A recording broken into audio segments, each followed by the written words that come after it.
አትሌት ገንዘቤ ዲባባ የላውረስ የዓመቱ ምርጥ ስፖርተኞች እጩ ሆነች።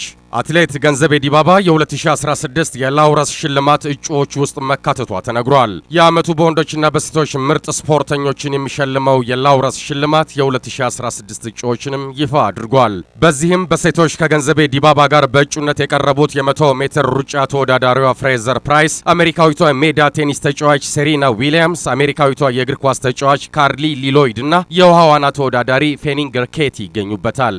አትሌት ገንዘቤ ዲባባ በቤልጂየም የዓለም ሻምፒዮና ማሸነፏና 2 ክብረ ወሰኖችን ማሻሻሏ ለመመረጥ ይረዳታል የሚል ግምት አሰጥቷታል። በወንዶች የ100ና 200 ሜትር አሸናፊው ዩዜን ቦልት፣ የሜዳ ቴኒስ ተጫዋቹ ጆኮቪች፣ የእግር ኳስ ኮከቡ ሊዮኔል ሜሲና ስቴቨን ኬሪ በእጩነት ቀርበዋል። ጃማይካዊው አትሌት ዩዜን ቦልት ከዚህ ቀደም በተካሄዱ የላውረስ ውድድሮች ለተከታታይ 3 ጊዜ ማሸነፉ ይታወሳል። የላውረስ ሽልማት አሸናፊ ሚያዝያ 10 ቀን 2008 በበርሊን ይፋ እንደሚደረግ ይጠበቃል።